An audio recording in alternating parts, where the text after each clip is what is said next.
Hello, hello, hello. This is the creative and artistic interpretation and expression of the Angels and Politics broadcast. Remember, Angels and Politics, you are the news. You are so important. You are who we care about. And yeah, I have you outside today. It's an afternoon. It's a beautiful day. Um, First and foremost, have you had your breakfast? What about lunch? Okay. This is okay. I actually had some lunch just now.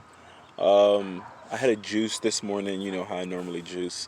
I had some, you know, spinach and arugula and whatever green lettuce. It was called a spring mix. That's what it was called.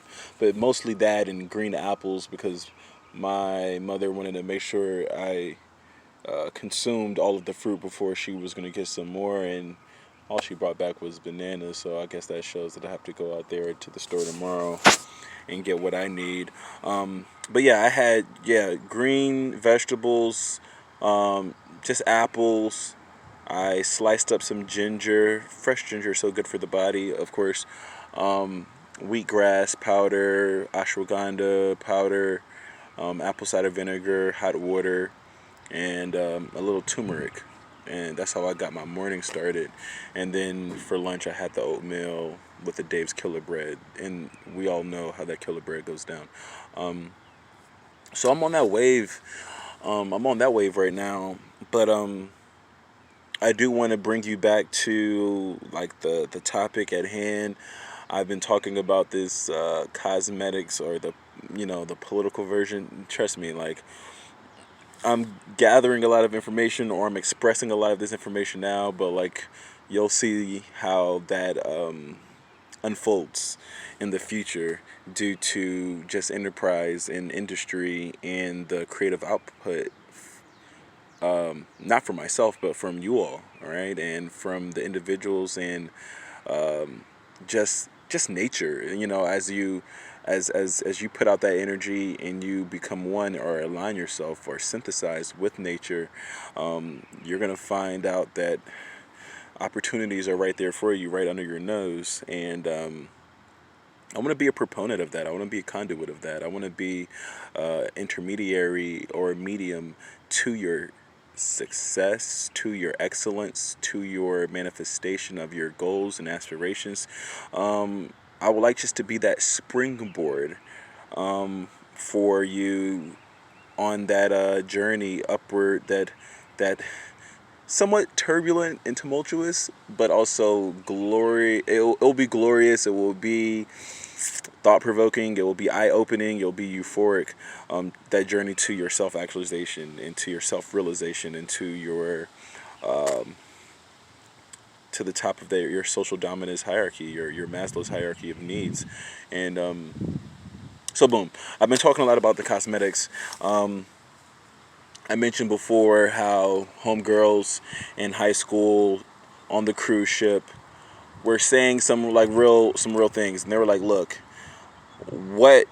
The question was posed: what kind of archetype, what specific archetype, or what type of girls do guys find attractive, or what are the girls, or you know, what style of girl gets the most attention? And from males, all right, because there are women who get a lot of attention based on them being personable, hospitable, um, just really nice and sweet, kind uh, girls, ladies, women. Um, but they may not necessarily the sweetest one, the kindest one, the most thoughtful, caring, and empathetic, sympathetic woman may not necessarily be the most popular amongst the guys. Maybe her milkshake doesn't bring all of the boys to the hypothetical yard, so to speak, or and I don't know why that is. Maybe I might know what that is because men might be more visual.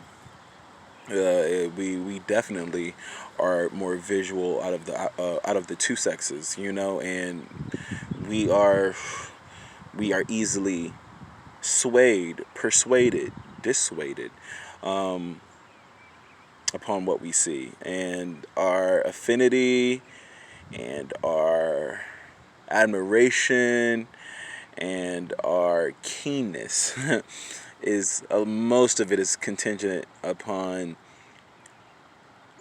your divine or your divine aesthetics. The divine feminine is going to be actualized, and it's going to permeate through every area of expression, but initially a lot of that's going to be pronounced and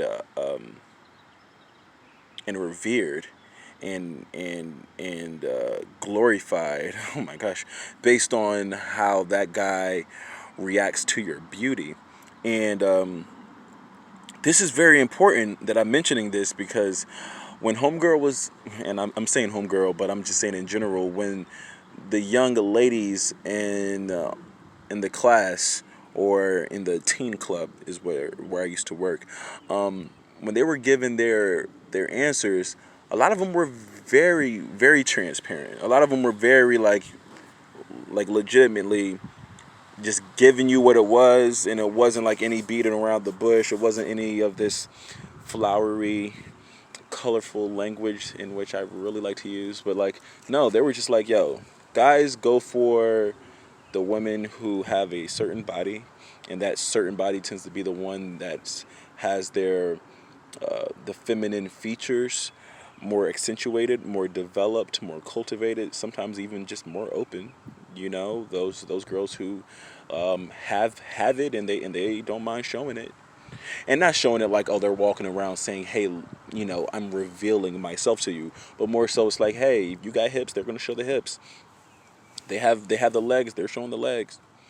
Maybe they're just so cultivated and so developed at a age that we might call that precocious, but based on their precociousness or their development, it doesn't matter what they put on. Everybody can be given the same shirt and the same set of pants, but this particular lady or this particular archetype is going to look differently than a lot of those other girls wearing the same clothes, just because of how she's built, and that's just her anatomy, that's just her physiology, that's just her biology. And why should we, as individuals, male or females, condemn this young lady because she has this shape, this womanly shape, and she might be 16, she might be 15, she might be, you know what I'm saying? And I feel like in a high school age, particularly at that age of high school, a lot of girls, well, they're still young. They're still very young, and they're still like, thinking about what it is to be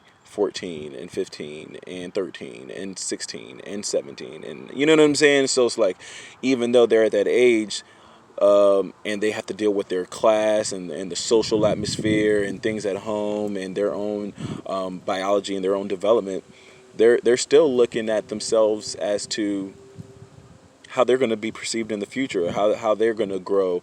There's probably some women who say, wow, like, I don't have that body type. Maybe will I get that when I get older?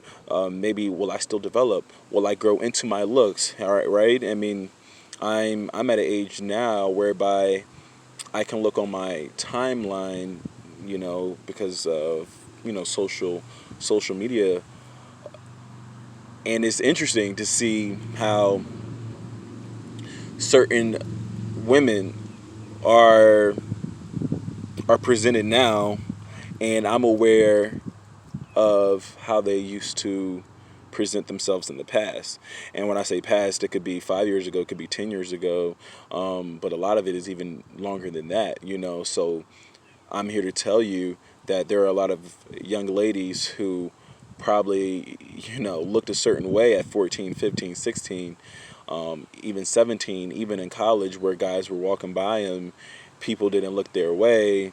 They definitely didn't have their glow up at that time, which I don't think you should necessarily be that glowed up at 14. But there were a lot of girls who weren't that it girl at 14. They weren't the it girl at 18. They weren't the girls that women wanted to be at 16, 17. But maybe at 27, 28, it's a different story. Maybe at 31, it's a different story. 30, 35.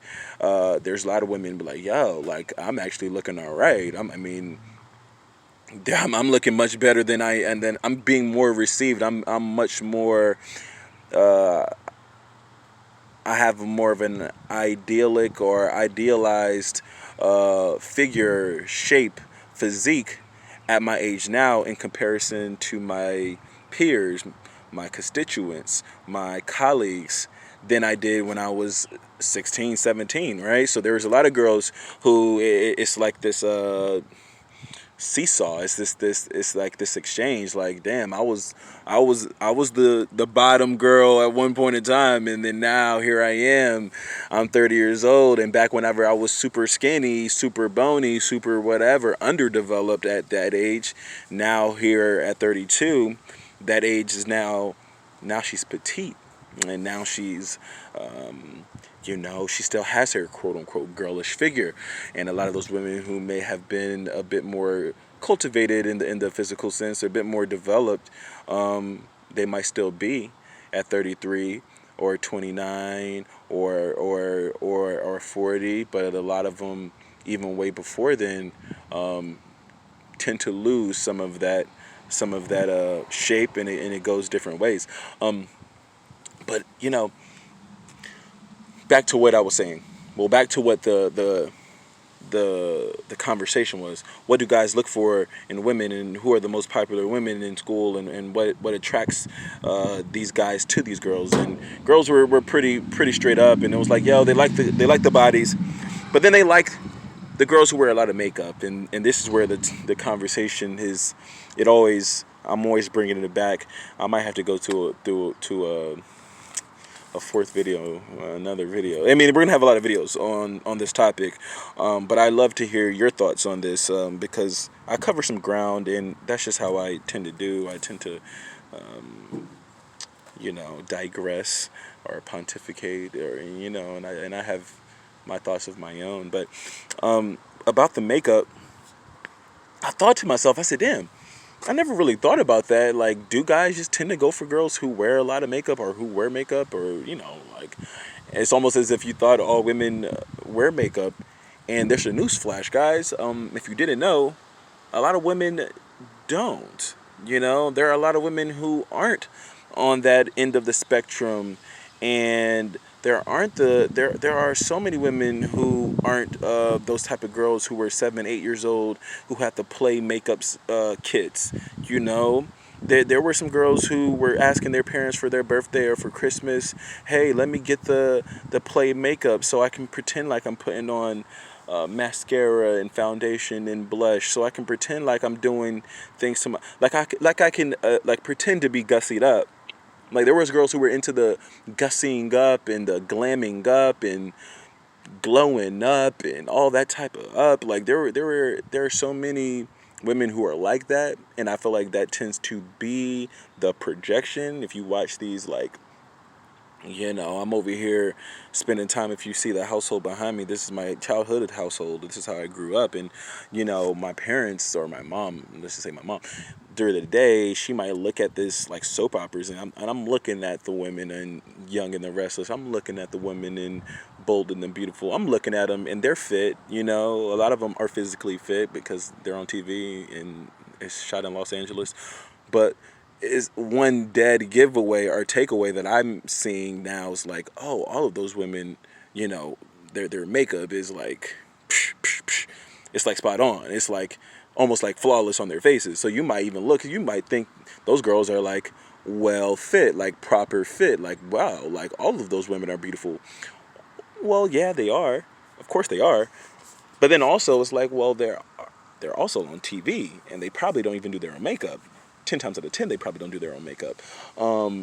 There's like a makeup artist, and maybe a team of makeup artists who does the whole, puts on the whole face, and it's like to the umpteenth degree. And I feel like whenever I was going out and, because I don't party anymore, but like when I used to do all of that and I was, hitting the clubs and on that scene, yeah, the girls who were really like eye catching were the ones who were glammed up, who were gussied up, who had the dress and the legs showing and the heels, and they showed skin, and their hair was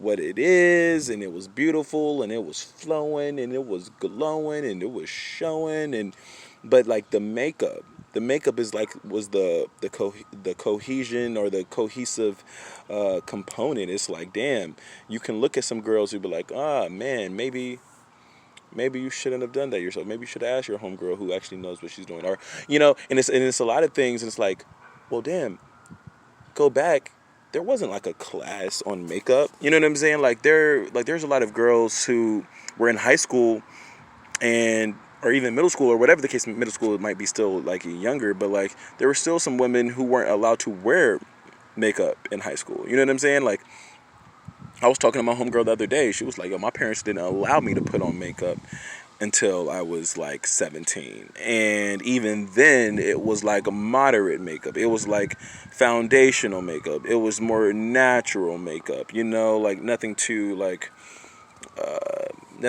pervasive, and but then there were, other people's parents who were different, who were a bit more open to the concept of women embracing their femininity in that aspect.